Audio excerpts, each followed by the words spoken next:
განვიხილოთ ღრმა ტრამვული თაგბილა.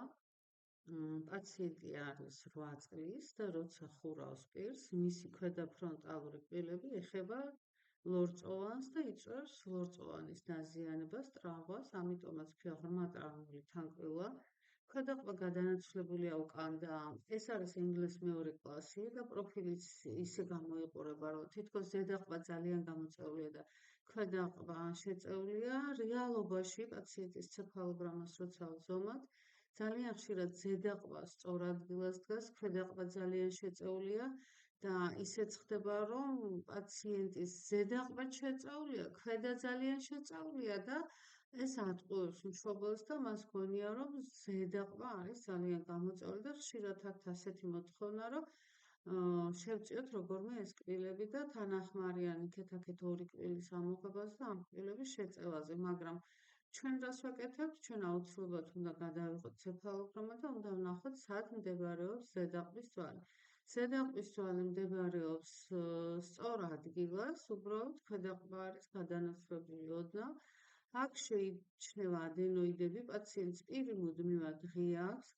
ასევე შეიმჩნევა კიმერლის ანომალია, აქ არის დამატებითი ძვალი, სადაც ხდება სისწავლების და ნერვების მოჭყვეტა და რას გრძნობს პაციენტი. შეიძლება კისრის მიდამოში იგრძნოს მსროლავი ტკივილი და ასეთ პაციენტებს ვურჩევ, რომ არ დაკავდნენ ბოქსით, რაგბით და კედლის მხატვრობით, იმიტომ რომ ხანგრძლივად თავის ემლუთ აწევას ვერ იტანენ ისინი, დისკომფორტი აქვს, შეიძლება წნევის ცვლილებაც გამოიწვიოს და თუ სახლში მარტო არიან, არ დაკიდონ ფარდა, იმიტომ რომ შეიძლება თავბრუ დაერხვას და ზევით ყურების დროს შეიძლება თქვათ გადმოვარდეს და ამითაა საშიში, რომ გადმოვარდა და არა იმით, რომ აქ სისწავლები მოეჭყვიდა.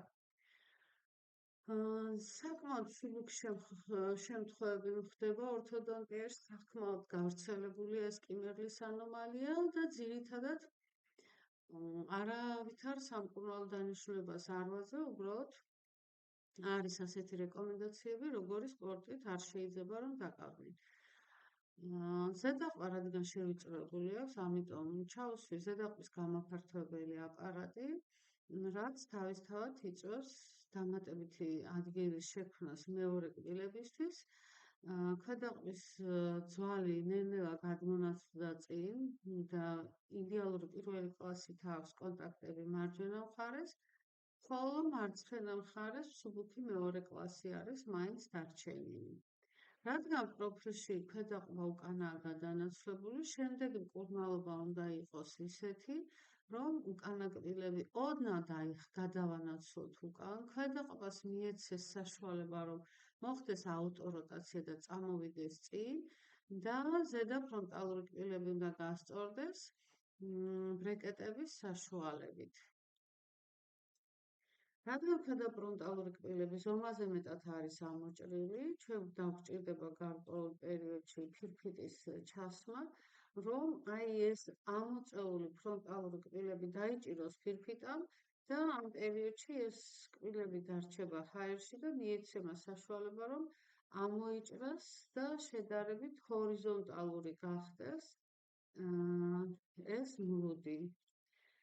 და სხვა პაციენტის მაგალითზე მინდა გაჩვენოთ, როგორ გამოიყურება ეს მრუდი. პაციენტს ასევე აქვს ღრმა ტრამვული თაგბილა, მისი ქვედა ფრონტალური კბილები ეხება ლორწოვანს და ბრეკეტებთან ერთად ასევე ჩასმული აქვს ფირფიტა. ფირფიტას ეხება ქვედა ფრონტალური კბილები, პლასმას ეხება, ზედა ფირფიტის პლასმას და ეს აძლევს საშუალებას გვერდით კბილებს, რომ ამოიჭრან კარგად, რადგან აქ არ არის კონტაქტი, ვერ ედება ქვედა კბილი ვერაფერს, რეზინის ჭიმების საშუალებით მოხდება მისი ამოჭრა და კი ხედავთ შედარებით შედარებით ჰორიზონტალურად დგას, ნახეთ როგორ ზიგზაგს აკეთებს თავიდან, აი ესე ზიგზაგი არის, აი ამ ნაწილშიც რომ დააკვირდეთ, აი ესე ზიგზაგისებურად არის, შედარებით ჰორიზონტალურად და ძალიან ჰორიზონტალურად.